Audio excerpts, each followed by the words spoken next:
ay siya ay papatayin dito sa harapan at siya ay sasayaw mag-isa. Naisisyo ba ang lahat? Magaling, pero bago kayo po ay pakiayos muna na mga hanan na hindi mga upuan at kung may mga basura kayo makikita sa ilan nito ay pakipulog na yun at pakitapos sa tamang lalagyan. Tapos na ba? Magaling, yan pwede na kayo. Sa punto nito, inaanyayahan kayo na tumingin sa iyong kaliwa at sa kanan. Sa tingin nyo, may kumiban ba sa ating klase ng pinagmamala? Magaling at wala. Ngayon, gusto kong tapitin niyo ang inyong mga katabi at sabihin na gagala kayo makita ka ngayon umaga. Ayan, bago tayo pagsimula sa ating klase, ay meron na tayong ganitong unit na dapat natin sundin upang magkaroon tayo ng mahusay na kapaligiran. Unang-una, bawat ang cellphone. Pangalawa, magtaas ng kamay kung gustong sumagot o magtanong. Pangatlo, ay bawat mag-usap sa katabi. At ang panghuli at pang-apat, dapat magbigay ng respeto sa isa't isa. Naluwanan ba? Sige, magputin ko na. Bago tayo dumako sa ating bagong talakayan, sino ang nataalala sa ating kinalaan noong nakaraang araw? Lindayaw? Pakiulit, Juan. Magaling, mahusay na aking mga mag-aaral. Ngayon, bago tayo dumako, bago natin tatalakayin ang aking bagong paksa, ay magkaroon muna tayo ng aktibidad. Sa aktibidad natin ngayon ay nakatingin ko kayo ng dalawang pangkat at upang mas madali ang unang pangkat ay sa kanan at ang pangalawa naman ay sa kaliwa. Ang gawin niyo lamang basta sa nakikita ay mayroon ng dalawang sobre. Sa loob nitong sobre ay mayroong mga pinugulong letra at naisang gawin ay buukin ito at paunahan lamang. Naintindihan yan ba? Mabuti, magsimula na. Anan, na unang nakabuo ng binubulong letra ang unang pangkat. Ano ang nabuong letra sa unang pangkat? Pakiulit, dalawang pangkat. Tama, ito ay pagsasalita. Ito ay kuligado sa ating bagong talakayan sa umagang ito. Tignan natin. Tignan natin kung tama ba ang inyong mga kasagutan. Tama. Ang pagsalita talakayan natin ngayong umaga ay tungkol sa pagsasalita. Ngunit bago natin lalakbayin ang mundo ng pagsasalita, ay aaraling muna natin ang mga layunin na dapat natin makamit sa umaga ito. Pagmasdan sa inyong mabuti ang ating mga layunin. Ngayon, tignan ninyo ang larawan na makikita dito sa marata. Sa iyong palagay, ano kaya ang ibig sabihin ng pagsasalita? Tama? Iulit ang mga sinabi? Magaling. Ulitin nyo na sabay-sabay? Tama. Ang pagsasalita, ito ay ang kakayahan ng tama ang inyong mga sinasabi. Sapagkat ang pagsasalita, ito ay ang kakayahan ng tao na magpahayag ng damdamin, kaisipan, o di kaya ideya. Ito na ang ginagamit natin sa pang-araw-araw natin na pagkikipag-komunikasyon. Tama ba ako? Lanaha? Patunayan mo? Magaling. Tama ba ang inyong kasagutan? Sige, lahat mo pa. Napakagaling. Ngayon ay talagang nababatid ko na nauunawaan na ninyo ang kahulugan ng pagsasalita. Kaya naman, dumako na tayo sa kasunod. Ngayon, alam niyo na kung ano ang pagsasalita. Alamin natin kung ano ang kasanayan sa pagsasalita. Ito ay may dalawa. Una ay ang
Yes? Ikaw noong Bicol? Ang halimbawa ng pagkikipagpalayang ay ang halimbawa ng pagkikipagpalayang ay ang halimbawa nito ay isang interview or interview ng kakailangan ng trabaho or halimbawa ng dito ay newscasting or dyan sa ikaw ay nakatuwag ng ticket at nakatuwag ka ng isang interview ng newscast. Ang sunod naman ay ang balagtasan at ang pagtatalupati. So ano ba ang limang forma ng kasanayan? Magaling.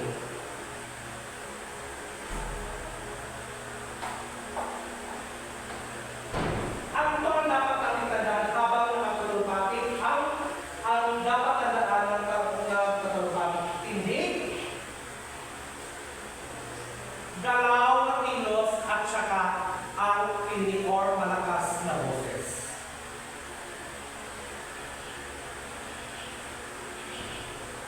Sunod ang ating kasuotan at maayos na mukha. Kumpas ng uri ng talumpati ang ginagamit ito at ating mga kamay. At ang nasusunod ay punto, exemptions at isa ng ulong talumpati, pagbasa at sinusulat ng talumpati, pagbahagi ng talumpati at pagbungad ng talumpati at ang katawan.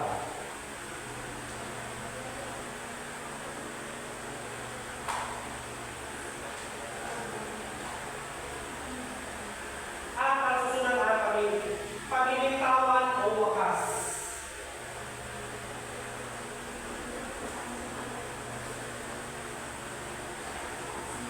Para sa ating pagpapatuloy, ay meron tayong mga pangangailangan sa mabisang pagsasalita. Meron tayo tatlo. Ano nga ba ang tatlong ito? Una ay ang akap. Ito ay ang kaalaman, magaling. Sino pa? Nanaha. Ito ay ang kasanayan. Pangatlo, meron tayong tinatawag na tiwala sa sarili. Tignan natin. Tama ang iyong mga kasagutan. Ngunit bakit nga ba kinakailangan na ang kaalaman ay magiging sangkap ng mabisang pagsasalita? Sige, katulis. Magaling. Sino pa ang mayroong mga ideya? Sige, Ticon. Magaling. Pag-iulit nga ang sinabi ni Ticon, pinipili Ignacio. Magaling. Ito ay ang pagbibigay ng mga datos o konsepto, ideya na kinakailangan tumpak at wasto. Pangalawa ay meron tayo kasanayan. Bakit nga ba kinakailangan ng kasanayan sa mabisang pagsasalita? Lapus. Magaling. Pag-iulit nga ang sinabi ni Lapus, Hindayaw. Tama. Maraming salamat.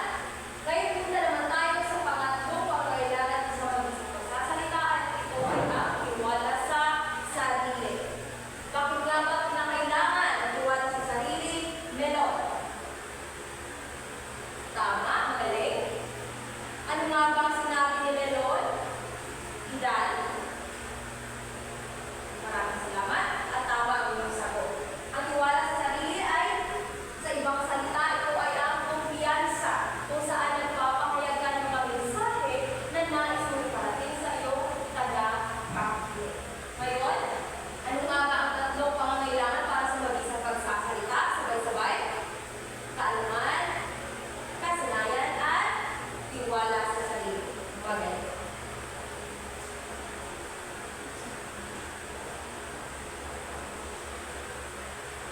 Ngayon naman, ay dadako naman tayo sa kasangkapan sa pagsasalita. Sa tingin mo, class, ano kaya ang mga kasangkapan sa pagsasalita? Nanaha. Tinig. Sino pa? Lapos. Tingnan natin.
kulot na buhok at nag-iisa lang ang ating may kulot na buhok dito at ito ay si Bidan. Ano nga ulit ang una? Napakahusay at talagang nakikinig ka sa ating talakyan. Ngayon ay dadako na tayo sa pangalawa. Ibasa ng sabay-sabay. Maraming salamat. Bilang isang mabisang tagapagsalita o mahusay na tagapagsalita, dapat ang iyong malayunin ay malinaw at dapat alam mo kung ano ang nais mong sabihin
may